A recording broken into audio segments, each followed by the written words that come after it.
सभी व्यूअर्स का रामजीलाल क्लासेस में स्वागत है। बच्चों, हम लोग बात कर रहे थे रासायनिक बलगतकी की। रासायनिक बलगतकी में हमने कुछ टॉपिक क्लियर कर लिए थे, जैसे कि पहला टॉपिक उसमें हमने रासायनिक बलगतकी के अकॉर्डिंग अभिक्रियाएं कितने प्रकार की होती हैं उन पर चर्चा की, और अभिक्रियाओं के बाद में अगला टॉपिक हम लोगों ने उस पर डिस्कस किया अभिक्रिया के वेग पर। तो मेरे हिसाब से दोनों वीडियो जो आपके वीडियो पड़े हुए हैं उनसे आपको इतना तो समझ में आ गया होगा कि इस चैप्टर के अकॉर्डिंग अभिक्रियाएं कितने प्रकार की होती हैं और अभिक्रिया के वेग, अभिक्रिया का वेग किसे कहते हैं, और अभिक्रिया के वेग को हमने अच्छी प्रकार से आपको समझाया है। यदि आपको इन टॉपिक में कोई भी दिक्कत आ रही हो तो आप कमेंट में ज़रूर अपनी बात लिखिए कि सर इस जगह पर हमें कोई दिक्कत आ रही है, तो वो चीज़ हम आपको नेक्स्ट वीडियो में क्लियर कर देंगे। तो बच्चों, ये मानते हुए कि जो हमने पढ़ाया है अभी तक आपकी समझ में आ गया, हम अपना नेक्स्ट पार्ट अब बनाने जा रहे हैं। बच्चों, अब हम लोगों को उसके आगे पढ़ना है अभिक्रिया के वेग को प्रभावित करने वाले कारक।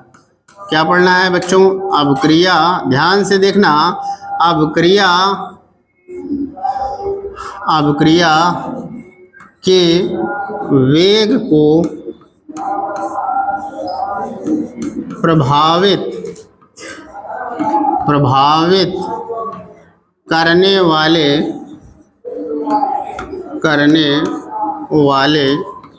कारक। बच्चों, अब हमें क्या पढ़ना है? आज हमें पढ़ना है अभिक्रिया के वेग को प्रभावित करने वाले कारक। ऐसे कौन कौन से कारक होते हैं जो किसी भी अभिक्रिया के वेग को बढ़ा सकते हैं अथवा घटा सकते हैं। मतलब कुल मिला के वेग को अफेक्ट करना है, या तो फिर उसके वेग को कम किया जाए या ज़्यादा किया जाए। तो जैसे कोई भी अभिक्रिया होती है तो निश्चित रूप से वह किसी न किसी वेग से होती। कोई भी संसार की कोई भी रिएक्शन कराएंगे तो उस रिएक्शन का कुछ ना कुछ वेग होगा। अब उसमें ऐसा क्या कर दिया जाए जो उस अभिक्रिया का वेग बढ़ जाए अथवा उस अभिक्रिया का वेग घट जाए। तो कौन कौन से ऐसे फैक्टर्स हैं, ऐसे कौन कौन से कारक हैं जो किसी भी अभिक्रिया के वेग को बढ़ा अथवा घटा सकते हैं। ध्यान दो बच्चों इधर। जैसे सपोज हमने कोई अभिक्रिया लिखी A + B टेंड्स टू उत्पाद। ये बच्चों अभिक्रिया है। अब ये अभिक्रिया हम करा रहे हैं, तो जब ये अभिक्रिया बच्चों हम कराएंगे तो ये अभिक्रिया किसी न किसी स्पीड से होगी। इस अभिक्रिया का कुछ ना कुछ वेग होगा। जब ये अभिक्रिया कराते हैं बच्चों तो इसका कुछ ना कुछ वेग होता है। अब इस वेग को जो इसका मान लीजिए हमने कुछ इसका वेग निकाला। सपोज दैट इसका वेग आया बच्चों 5 mole litre inverse and second inverse. जैसे मान लीजिए इसका वेग ये आया। अब इस वेग को अगर हमें बढ़ाना है अथवा इस वेग को हमें कम करना है, मतलब इस अभिक्रिया का वेग ये आया, इस वेग को हमें इससे ज्यादा करना है। सपोज 5 से हमें 10 करना है या कम करना है, जैसे 5 से हमें 4 करना है, 3 करना है। तो ऐसा क्या कर दें इस अभिक्रिया में जो इसका वेग घट जाए अथवा बढ़ जाए, ऐसा क्या कर दें? तो उसके लिए बच्चों कुछ फैक्टर्स होते हैं, कुछ कारक होते हैं जिनका उपयोग करके आप किसी भी अभिक्रिया के वेग को कम अथवा ज्यादा कर सकते हो। तो ऐसे कौन कौन से फैक्टर्स हैं जो किसी भी अभिक्रिया के वेग को अफेक्ट कर सकते हैं? तो बच्चों, अगर हम बात करें सबसे पहले नंबर 1 ये है कि किसी भी अभिक्रिया का अगर ताप में परिवर्तन करोगे, ताप परिवर्तन करने से वेग में परिवर्तन होता है, यानी ताप परिवर्तन या ताप का प्रभाव। ताप आप केवल हेडिंग डाल लीजिए बस। कोई भी अभिक्रिया हो रही है उसका टेम्परेचर कम ज्यादा करने पर, मान लीजिए कोई अभिक्रिया हो रही तो किसी निश्चित टेम्परेचर पर हो रही होगी, 25 पे 30 पे किसी फिक्स टेम्परेचर पर हो रही होगी। उसका टेम्परेचर और कम कर दिया जाए अथवा उसका टेम्परेचर और बढ़ा दिया जाए, तो टेम्परेचर को कम ज्यादा करने पर निश्चित रूप से उसका वेग या तो कम होगा या फिर बढ़ जाएगा। यानी टेम्परेचर में परिवर्तन करने से अभिक्रिया का वेग भी परिवर्तित होता है। कैसे होता है उस पर अभी हम थोड़ी देर बाद चर्चा करेंगे। सेकंड फैक्टर है बच्चों दाब। अगर कोई भी अभिक्रिया हो रही है उसका दाब परिवर्तन कर दें, उसमें लगने वाला जो प्रेशर है उसमें अगर हम परिवर्तन कर दें तो प्रेशर में परिवर्तन करने पर निश्चित रूप से अभिक्रिया के वेग में परिवर्तन हो जाएगा। तीसरा है आपका बच्चों अभिकारक की सांद्रता। तीसरा क्या है बच्चों? अभिकारक की सांद्रता। अभिकारक की सांद्रता। बच्चों अगर हम अभिकारक की सांद्रता में परिवर्तन कर दें, अभिकारक की सांद्रता में परिवर्तन कर दें तो निश्चित रूप से उस अभिक्रिया का वेग भी परिवर्तित हो जाएगा। और नंबर 4 है बच्चों उत्प्रेरक। नंबर 4 क्या है बच्चों? उत्प्रेरक। ये देखिए वैसे तो बहुत सारे फैक्टर्स होते हैं, लेकिन कॉमनली जो यूज होते हैं हम उनकी बात कर रहे हैं। मतलब हर एक रिएक्शन में, दुनिया की कोई भी रिएक्शन है, हर एक रिएक्शन में जो आपके फैक्टर्स यूजेबल हैं उनकी ही बात कर रहे हैं। तो यूजेबल में कौन कौन से आते हैं? कोई भी अभिक्रिया हो रही है तो उसका टेम्परेचर कम ज्यादा किया जा सकता है, दाब भी, सांद्रता भी और उत्प्रेरक। ये ऐसे फैक्टर हैं जो हर एक अभिक्रिया के लिए अप्लाई होंगे। इसके अलावा भी अन्य फैक्टर होते हैं, वो एक विशेष टाइप की अभिक्रियाओं के लिए होते हैं। तो फिलहाल अभी हमें इन 4 फैक्टर्स की ही बात करनी है और इन्हीं को समझना है। बच्चों इनको समझाने के लिए हम आपको थोड़ा सा टक्कर सिद्धांत के विषय में बताना चाहेंगे, क्योंकि टक्कर सिद्धांत अगर आपने सीख लिया तो ये चीजें आपको आसानी से आ जाएंगी। आओ बच्चों चलते हैं टक्कर सिद्धांत सीखने कि टक्कर सिद्धांत क्या होता है। देखिए जैसे सपोज दैट, देखो टक्कर सिद्धांत की बात कर रहे हैं। जैसे सपोज दैट सामने आपकी कौन सी अभिक्रिया लिखी है? अभिक्रिया लिखी है A + B टेंड्स टू उत्पाद। क्या लिखी है? A + B टेंड्स टू, हाँ तो बच्चों 14 पॉइंट जो था उत्प्रेरक। उत्प्रेरक उत्प्रेरक। तो ये आपके 4 फैक्टर्स हैं। इनको समझने से पहले हम लोगों को थोड़ा सा टक्कर सिद्धांत समझना पड़ेगा कि टक्कर सिद्धांत क्या होता है। देखिए टक्कर सिद्धांत ये बताता है कि जब कोई भी अभिक्रिया हम कराते हैं तो अभिक्रिया कराने के लिए कम से कम 2 पदार्थों की आवश्यकता होती है, और वो दोनों पदार्थ जब आपस में टकराते हैं तभी अभिक्रिया होती है। इस सिद्धांत का मानना ये है, टक्कर सिद्धांत का मानना ये है कि कोई भी अभिक्रिया बिना टक्कर के संभव नहीं होती है।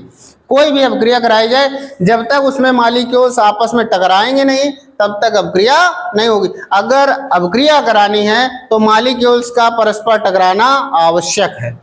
तो बच्चों टक्कर सिद्धांत में पहला पॉइंट आपको यही बताया गया कि कोई भी अभिक्रिया होने के लिए अभिकारक अणुओं का आपस में टकराना आवश्यक है। जब तक अभिकारक अणु आपस में टकराएंगे नहीं तब तक अभिक्रिया नहीं होगी, यानी अभिक्रिया के लिए टक्कर अनिवार्य है। अब देखिए टक्करें कई प्रकार की होती हैं। टक्करें बेटा कई प्रकार की होती हैं, उनमें से हम लोगों को समझना है प्रभावी टक्करें और अप्रभावी टक्करें। 2 चीजें समझनी है। टक्करें कई प्रकार की होती हैं, कुछ टक्करें प्रभावी होती हैं और कुछ अप्रभावी होती हैं। तो हमें समझना है प्रभावी और अप्रभावी टक्कर किसे कहते हैं। देखिए थोड़ा सा प्रैक्टिकली हो जाइए, यहाँ पर थोड़ा सा प्रैक्टिकली होकर हम बात करेंगे तो ज्यादा समझ में आएगी। देखिए इसमें जैसे मान लीजिए आपके सामने ये अभिक्रिया है। सपोज इस अभिक्रिया को आपको कराने के लिए कहा जाए, हमने कह दिया बच्चों ये अभिक्रिया आपको यहीं पे करानी है और करा के हमें दिखानी है। तो उसके लिए आप क्या करोगे? अरे ये अभिक्रिया करानी है तो निश्चित रूप से जब भी कोई अभिक्रिया करानी होती है तो हम लोग क्या करते हैं, एक कोई इस टाइप का कंटेनर अथवा पात्र ले लेते हैं। जैसे इस टाइप का हमने कोई पात्र ले लिया। अब इसमें क्या करना है बच्चों, आपको अभिक्रिया करानी, तो अभिक्रिया में किस किस की जरूरत है? A की और B की। तो इसमें क्या करोगे आप? A के भी मॉलिक्यूल्स डालोगे और B के भी डालोगे। तो चलिए हम यहाँ पर A के मॉलिक्यूल्स डाले दे रहे हैं। A के मॉलिक्यूल्स को हम रेड कलर से शो कर रहे हैं। ये A के मॉलिक्यूल्स है। ध्यान से बच्चों देखिए, समझ में सब आएगा। जहां ध्यान हटा दिया आपने वहीं से चीजें आपके दिमाग से निकल जाएंगी, इसलिए ध्यान लगाए रखो। चीजें कोई कठिन नहीं होती हैं, कठिन वही होती हैं जब हम अपना ध्यान हटा लेते हैं। तो ध्यान लगाए रहिए, समझ में सब चीजें आएंगी।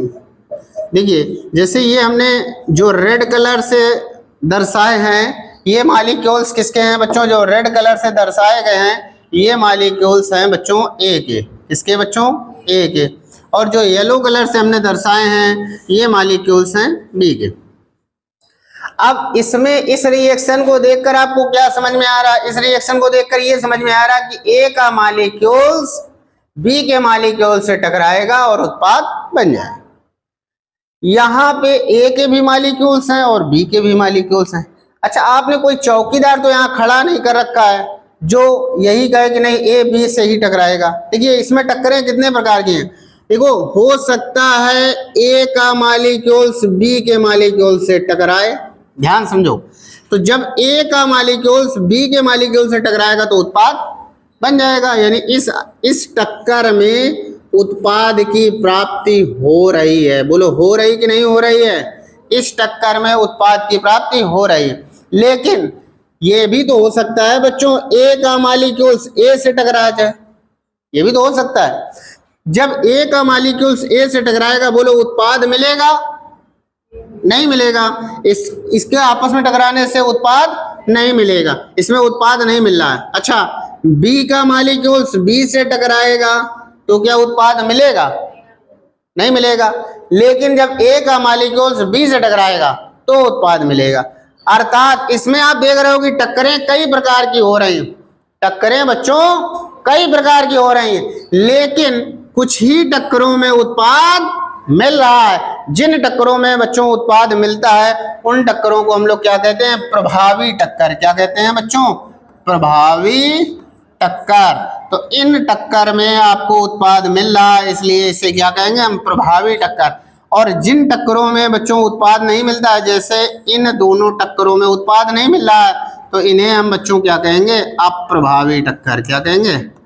अप्रभावी टक्कर कहेंगे। समझ में आ गई बात? तो प्रभावी और अप्रभावी ये दोनों चीजें आपको समझ में आ गई अच्छे से कि नहीं आ गई? इनमें अगर कोई कंफ्यूजन हो तो कमेंट बॉक्स में आप लिखिए कि प्रभावी अप्रभावी नहीं समझ में आई। अगर इतना समझ में आ गया हो तो फिर हम आगे चर्चा करते हैं। पहले आप इसका स्क्रीनशॉट ले लीजिए स्क्रीनशॉट।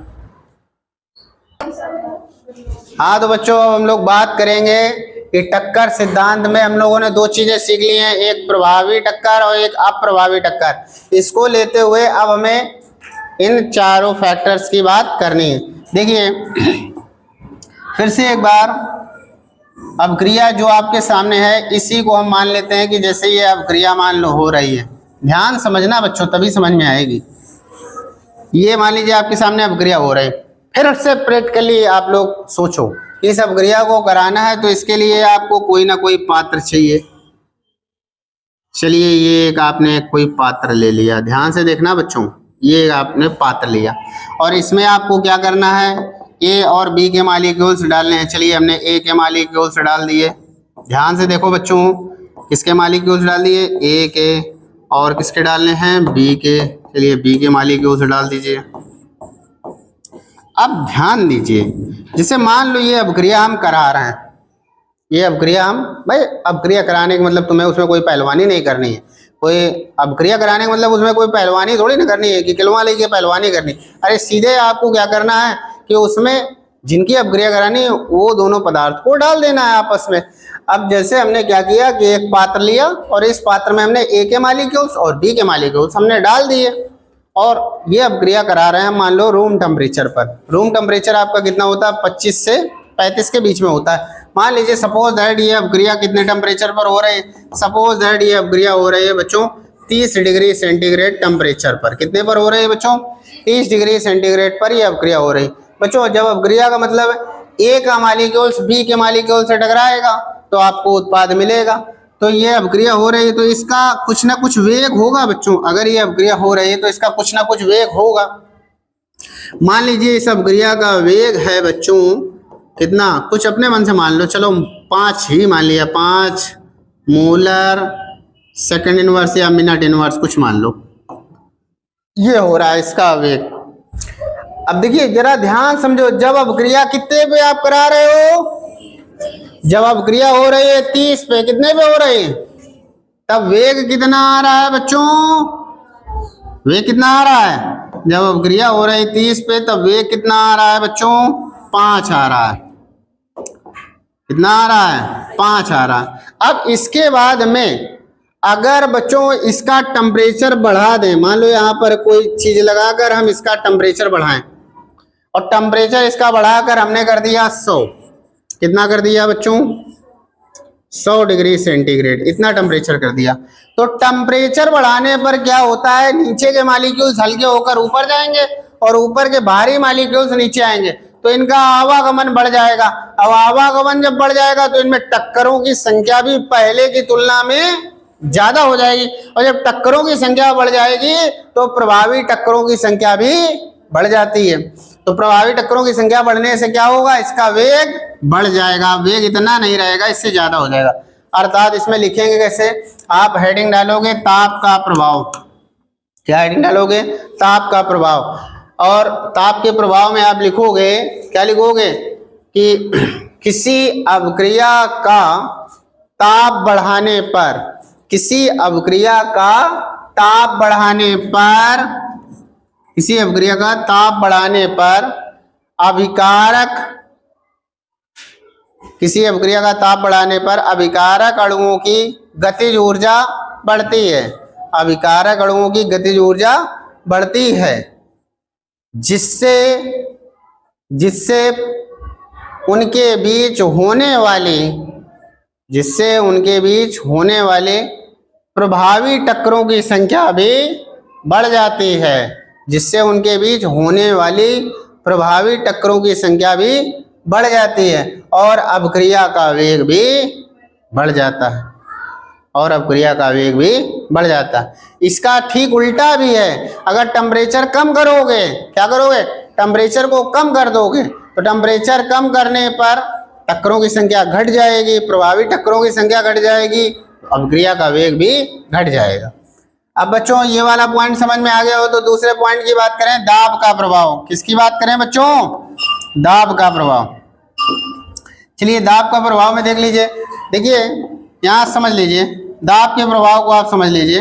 देखिए जैसे मान लीजिए यहाँ पर हमने कोई एक पिस्टन डाल दिया, क्या डाल दिया बच्चों, जैसे मान लीजिए यहाँ पर हम कोई पिस्टन लगा दें, ये मान लीजिए हमने कोई पिस्टन लगा दिया, और पिस्टन लगा देने के बाद में इसमें हमने दाब बढ़ाया, मतलब दाब लगाया, तो दाब लगाएंगे तो ये मॉलिक्यूल्स और पास पास आ जाएंगे, मॉलिक्यूल्स पास पास आ जाएंगे तो आयतन घट जाएगा, आयतन घट जाने पर टक्करों की संख्या बढ़ जाएगी। भाई पहले ये दूर दूर थे, अब जब इनको हमने दबा दिया तो पास पास आ गए, पास पास आने से टक्करों की संख्या बढ़ जाएगी, और टक्करों की संख्या बढ़ जाएगी तो प्रभावी टक्करों की संख्या भी बढ़ जाएगी, और प्रभावी टक्करों की संख्या बढ़ जाएगी तो अभिक्रिया का वेग बढ़ जाएगा। अर्थात इसमें लिखेंगे दाब बढ़ाने पर आयतन घटता है, अभिक्रिया का दाब बढ़ाने पर आयतन घटता है, और आयतन घटने से क्या होगा, प्रभावी टक्करों की संख्या बढ़ जाती है। दाब बढ़ाने पर आयतन घटता है जिससे प्रभावी टक्करों की संख्या बढ़ जाती है, और प्रभावी टक्करों की संख्या बढ़ने से अभिक्रिया का वेग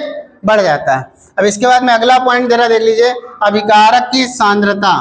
बच्चों जैसे मान लीजिए कि पहले 50 मॉलिक्यूल्स ए के थे, 50 मॉलिक्यूल्स बी के थे, इतने आयतन में 50 मॉलिक्यूल्स किसके थे, ए के, और 50 किसके थे, बी के। अब आप 50 और एक्स्ट्रा ए के डाल दीजिए, 50 बी के डाल दीजिए, तो अब क्या होगा, पहले की तुलना में मॉलिक्यूल्स का नंबर बढ़ जाएगा, और जब मॉलिक्यूल्स का नंबर बढ़ जाएगा तो उनमें प्रभावी टक्करों की संख्या भी बढ़ जाएगी। मान लीजिए एक छोटा सा कमरा है जिसमें 10 आदमी रहते हैं, उसमें आप 10 आदमी और ठूंस दोगे, जब 10 आदमी और उसमें कर दोगे तो क्या होगा, उनमें टक्करों की संख्या बढ़ जाएगी। जब टक्करों की संख्या बढ़ जाएगी तो प्रभावी टक्करों की संख्या भी बढ़ जाएगी, और प्रभावी टक्करों की संख्या बढ़ जाएगी तो अभिक्रिया का वेग भी बढ़ जाएगा। तो इसमें क्या आप लिखोगे, अभिकारक की सांद्रता बढ़ाने पर प्रभावी टक्करों की संख्या बढ़ जाती है, और प्रभावी टक्करों की संख्या बढ़ने से अभिक्रिया का वेग बढ़ जाता है। बच्चों इसके बाद में आपका लास्ट पॉइंट बचा है उत्प्रेरक, जिस पर हम लोग कल डिस्कशन करेंगे, और इसका वीडियो हम लोग कल अपलोड करेंगे। तो अगर वीडियो अच्छा लगा हो तो वीडियो को लाइक कीजिए, चैनल को सब्सक्राइब कीजिए, दोस्तों के साथ शेयर कीजिए। Thanks for watching my video.